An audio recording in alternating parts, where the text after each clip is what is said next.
Continuing discussion of pro-social behavior. Now I'm going to talk about whether there are particular people who are more likely to help than others. Previously, I was discussing ideas about why we help in general as human beings, but we certainly know from experience some people are the helpers. Some people are more likely to help in a given situation than others. So what factors will make someone more likely to help? And so we have 4 general characteristics that we focused on that have come out in research that seem particularly likely candidates to contribute to the likelihood of someone helping. And so first of all, personality. We'll talk about some personality characteristics that are linked to pro-social behavior. Religious norms. Remember, previously when I addressed religion or religiosity, it was how it could possibly contribute to prejudice, but now we're coming around to also we could contribute to more positive pro-social behaviors. Gender differences, so gender is a 3rd factor, and then cultural differences, so culture is a 4th factor that could make someone more likely to help. So let's start with personality. Is there such a thing as a pro-social personality?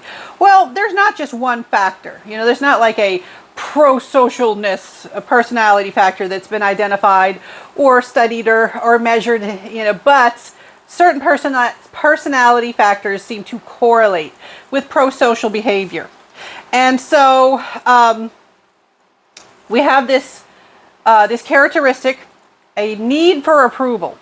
People who have a high need for approval and people who are high in empathy, mentioned previously, they are more likely to help. All right, so this need for approval, this can actually be tied in with the 5-factor theory of personality, which if you've taken other psychology classes, you might have learned about.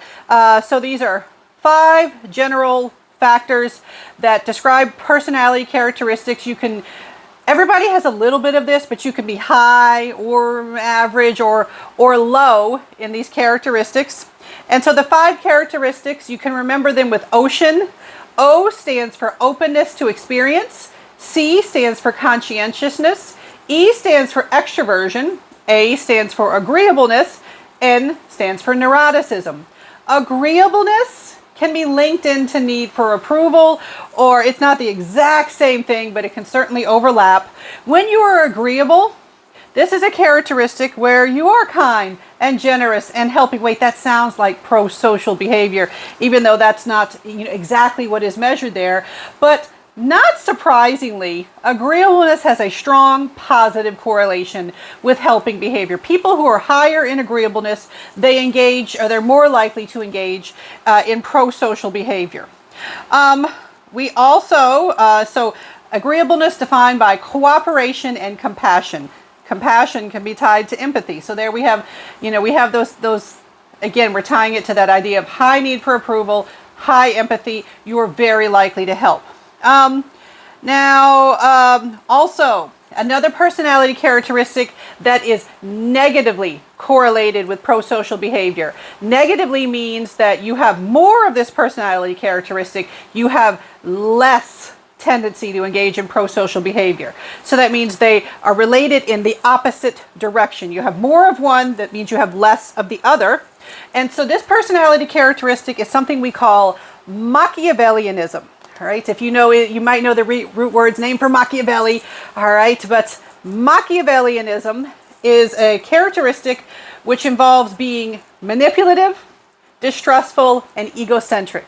And so people who are high in Machiavellianism, you're probably not surprised to know that they tend to be quite low in pro-social behavior.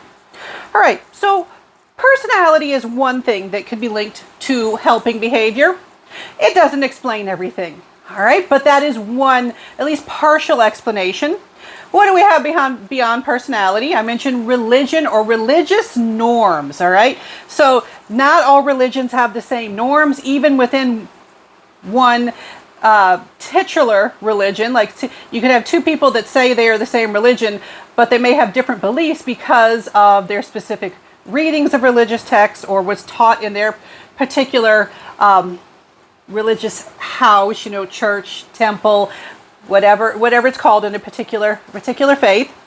And so we see that most religions, all right, we have different religions, but there are a lot of commonalities across religions. Most religions encourage giving a percentage of income to people in need, people who are poor, and also of other forms of altruism. So a lot of religions, they have that expectation, that norm. You are supposed to give. You are supposed to help in some way. A lot of charities are run by religious organizations. A lot of charity work is carried out by people who learn about it through their church or their religious organization, or they are sometimes, in some cases, actually required, officially or unofficially, to do a certain amount of outreach work or charity work.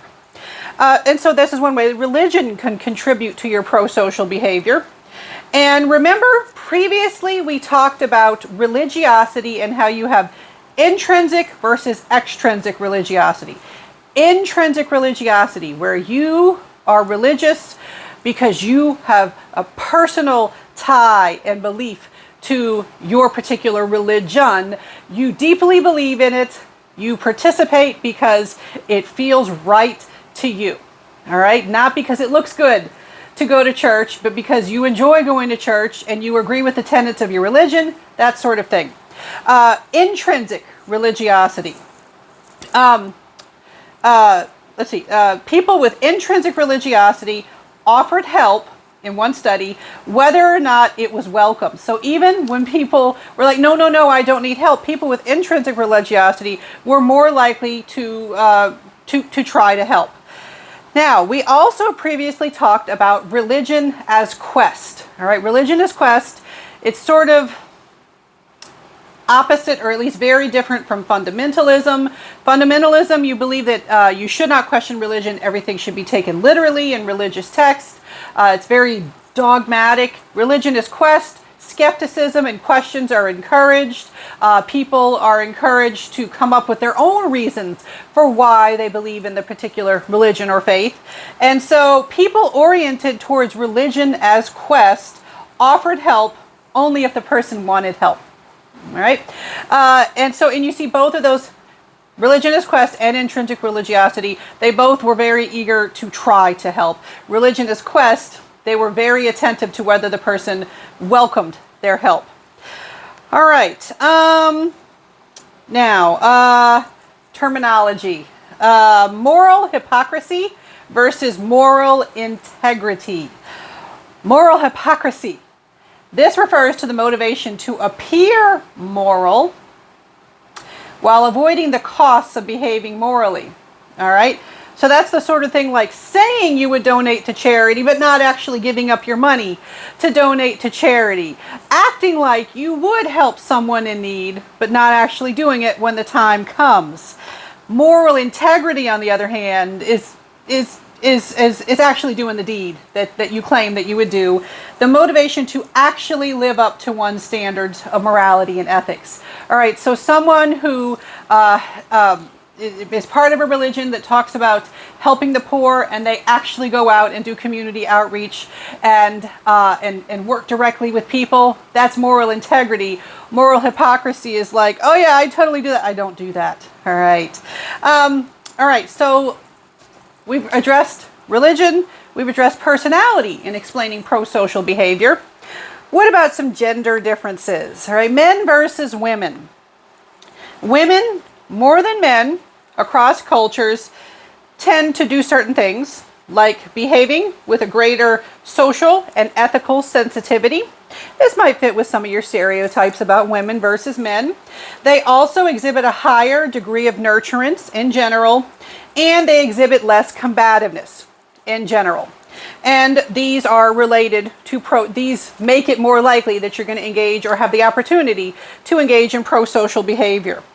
This could possibly be explained by socialization, gender socialization. We tend to encourage kind, nurturing behavior in girls as they are growing up. We kind of teach them that this is the role that we'd like you to play. So gender socialization could very well establish the expected patterns of behavior that are deemed appropriate for men and women. Men are not told that they need to play that role as much. It's not taught to them as this is what girls do, this is what boys do. It's not taught to the boys. All right, now, let's see, another issue, culture. All right, cross-cultural differences. We've previously talked about individualistic versus collectivistic cultures. In an individualistic culture, it's, well, I'm out for me. I'm here to help me. Whereas in a collectivist culture, it's we, the community, the country, the neighborhood, my family, the groups that I belong to are very important. And so with collectivist cultures, not surprisingly, there is this higher likelihood of helping other members that are part of the we, the community. And so in general, collectivistic cultures, they lead to more pro-social behaviors in general, and especially towards their own groups that they belong to, that they can identify with as an in-group. They have a lot of pro-social behavior towards those groups. Cultures that are more focused on the good of your own group, they were less likely to help strangers, but potentially more likely to help family members. So it's like, is this person likely to help? Well, in some cases, it depends. Who needs the help? Now,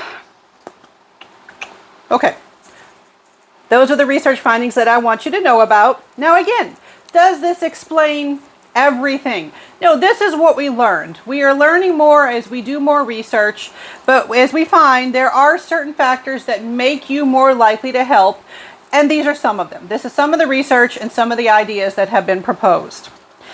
All right, now in future videos, I'm going to focus less on the person and what makes them more likely to help, and then focus on the situation and what makes help more or less likely in particular situations.